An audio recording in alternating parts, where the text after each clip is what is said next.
Hey there YouTube, I just want to throw out another real quick video. This is a 2004 Honda Foreman 450 ES, and I'm installing heated hand grips on here, and I even tried looking on YouTube to try and find some videos of where people were pulling power from. A lot of people, will end up just going directly to the battery and then mounting the controls and stuff up here. The problem with that is that if you leave them on, you're going to drain your battery. So I wanted to get something that was tied into the ignition system on these Hondas. And I'm new to Hondas, and so I tried looking through the fuse block, and there's just no real good way of connecting in there without having a connection that's going to be really exposed to a lot of the mud and junk and stuff that's going around. And the more I kind of looked into this housing, I actually didn't even realize that there's a cigarette outlet on the side of this console on here. And so it's just a couple of bolts to pull off, and then the headlight comes off, and then there's one screw here up in the front, and then this plastic cover here just pops off.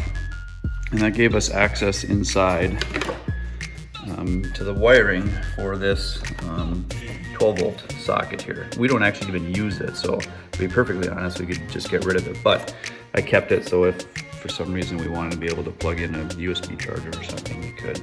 And so basically tied it off of that. There's a green wire and then a white and a black wire. The white and black wire is your hot, your green wire is your ground. And so we just tied in off of here. I always like using, so it's like liquid electrical tape.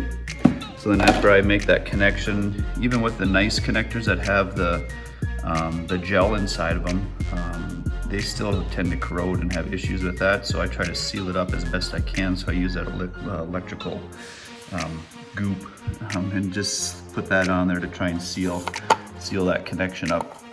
These ones came with an inline fuse. You don't need it because technically this circuit is fused, but this is a 4 amp fuse, which is quite a bit smaller than I think it's a 15 amp on this circuit. So I kept this 4 amp fuse just in case there's something that went wrong with the handlebars that this would go. And then this tucks back behind the headlight assembly.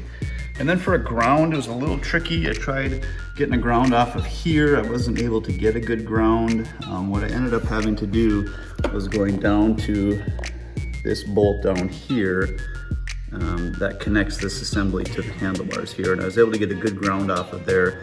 I got to get a little bit different connector here that'll slide in completely.